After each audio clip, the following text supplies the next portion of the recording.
Monsieur le député de Jean Talon. Prochain intervenant, je reconnais Monsieur le député de Saint-Jérôme. Merci, Monsieur le Président. Dans cette ultime phase de l'adoption finale du projet de loi 3, permettez que je fasse un petit pas de recul. La présence et la force du mouvement syndical au Québec, elle est connue. C'est impressionnant. C'est pas nécessairement toujours facile quand on a des gens qui ont un certain, comment dirais-je,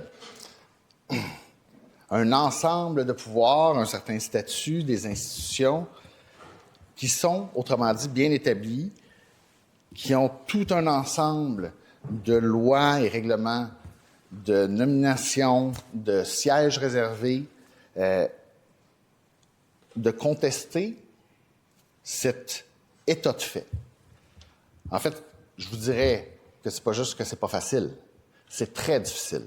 Monsieur le Président, ça fait longtemps que c'est difficile et j'en veux pour preuve que en 2005, donc il y a plus de 20 ans maintenant, dans le manifeste pour un Québec lucide, c'était mentionné. On parlait à cette époque-là du fait que les syndicats avaient déjà vécu un certain glissement, puis malheureusement, au lieu d'être des défenseurs de leurs membres et des syndiqués, on se retrouvait dans un modèle, disons, de blocage systématique des avancées requises au Québec. Puis c'est aussi la thèse qui a été défendue en 2006 par le documentaire de l'Illusion tranquille, Monsieur le Président. Je suis sûr que vous vous en souvenez. On n'a pas un âge si différent, vous et moi. Et pourtant, même quand on reconnaît qu'au Québec, on est en train, malheureusement, de prendre du retard. On est en train de devenir une république du statu quo. On est en train, malheureusement, de voir notre société toujours dans un système de blocage parce qu'il y a des forces bien établies qu'on ne parvient pas à démocratiser, qu'on ne parvient pas à moderniser. Moi, ça m'inquiète, Monsieur le Président. Personnellement, j'ai l'impression, puis c'est une impression peut-être personnelle, mais que personne ne tient à cet aspect d'un supposé modèle québécois qui est le syndicalisme à tout crin, à part quelques élites qui sont bien servies là-dedans. Et évidemment, vous comprendrez que c'est peut-être pas traditionnel d'entendre quelqu'un qui, positionné à droite, critique des élites bien servies à gauche, mais je pense qu'on en a toutes sortes d'exemples, Monsieur le Président, et assez récents. J'ai, dans l'histoire du Québec, j'ai aussi de nombreux exemples où notre Code du travail, qui est en fait un code de syndicalisation, a servi de poignée pour réussir à syndiquer des symboles. Puis, je suis sûr que mon collègue de Jonquière s'en souviendra, mais le Walmart de Jonquière, c'était la campagne. Le premier Walmart, 7 employeurs qui étaient si opposés à la syndicalisation, bien, où est-ce que le premier Walmart a été syndiqué? À Jonquière, Monsieur le Président. Il y a une raison pour ça.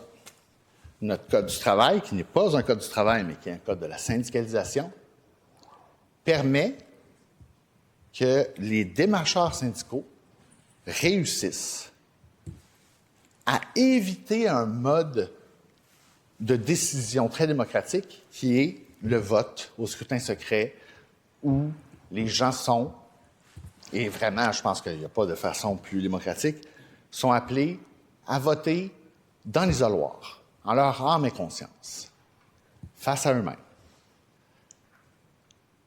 On a, de la part du ministre, déposé un projet de loi pour la démocratie syndicale.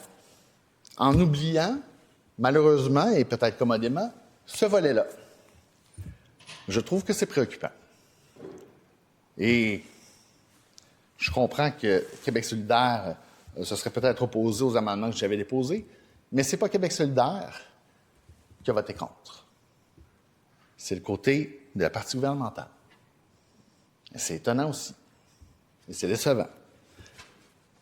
Je vous dirais que, par rapport à mon collègue de Québec solidaire, le député de Hochelaga-Maisonneuve a une analyse que je partage en partie.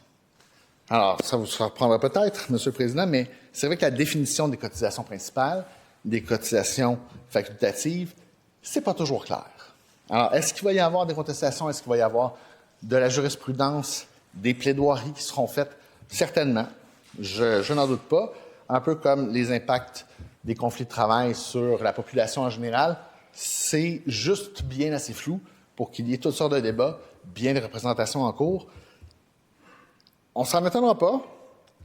Moi, j'étais quand même en faveur pour les cotisations principales et facultatives. Il me semble qu'il y a un principe là assez fondamental pour l'avoir vécu, entre autres, juste avant, parce que la loi électorale, comme le disait si bien le collègue, comporte des dates. Et donc, une campagne politique avant les dates. Mais ça serait permis, selon la loi électorale. Et pour l'avoir vécu à Saint-Jérôme, juste avant le déclenchement de la campagne de 2018, moi, je me rappelle, c'est des fonds syndicaux qui payaient pour ça. Et c'est donc des fonds qui provenaient de manière obligatoire de syndiqués qui ont probablement contribué puissamment à faire élire la Coalition Avenir Québec au gouvernement à ce moment-là. Mais leur élite syndicale, pas trop contente du choix des syndiqués, se sont dit « Ah, mais là, on va intervenir, nous. On a un certain pouvoir que d'autres n'ont pas. » Fait qu'effectivement, il y a là, sur le fond de la question, un accord avec le ministre du Travail complet. Est-ce que c'est bien défini? Peut-être pas, mais je suis tout à fait en accord avec le principe là-dessus. Le problème, c'est que là, on est à l'adoption finale, M. le Président. Puis, il me semble que le collègue de Hochelaga-Maisonneuve a aussi raison quand il parle du fait que cette loi sera, presque à toute fin pratique, inopérante. Quand on parlait que le ministre, à l'évidence, répétait pour assurer Québec solidaire que le gouvernement n'irait pas vérifier.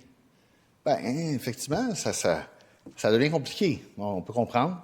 On veut peut-être pas plein d'effectifs au ministère du Travail qui vont aller vérifier. D'accord. Mais c'est vrai que ça rend peut-être la loi inopérante. Et donc, est-ce que, comme le collègue le dit, donc cela ne changera rien, donc cela n'aura servi à rien? Bien, il n'y a qu'un pas que j'ai tendance presque à franchir, M. le Président. Peut-être qu'on a accepté un principe intéressant. Peut-être que la mécanique laisse à désirer. Mais pour moi, il me semble qu'on n'a pas fait bouger l'aiguille beaucoup, M. le Président. Au Québec, on est en train de devenir une république du statu quo. Ça fait 20 ans que les syndicats ont un pouvoir démesuré par rapport à ce qu'ils devraient avoir, notamment par rapport à ce qu'ils devraient avoir versus leurs propres membres. Cette démocratie syndicale, la gouvernance qui est établie dans un projet de loi que le ministre a déposé, comment ça se fait qu'il ne comporte pas les vrais outils pour régler la situation? Je ne sais pas de quoi on a peur, M. le Président.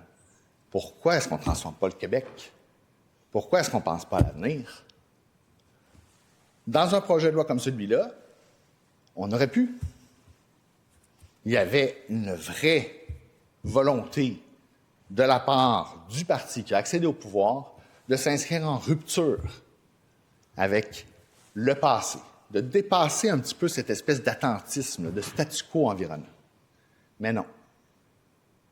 On a échoué. Et c'est triste. Vous le savez, M. le Président, quand je suis parti de la CAQ, le premier ministre a été en conférence de presse un peu expliquer ce qu'il voyait dans mon départ. Moi, j'avais demandé à la CAQ de se ressaisir. Et maintenant, il a dit « Ah, Nouri m'a parlé beaucoup des syndicats, c'est son dada. » Je lui ai dit que ce n'était pas dans mes priorités. Un an plus tard, son discours d'ouverture, c'était « Il est grand temps de réformer le modèle syndical. » Malheureusement, le projet de loi 3, M. le Président, c'est pas ça qu'il fait. Malheureusement, on est encore la République du statu quo. C'est triste, c'est peut-être négatif, mais c'est ça. Merci, M. le Président. Merci, Monsieur le député de Saint-Jérôme.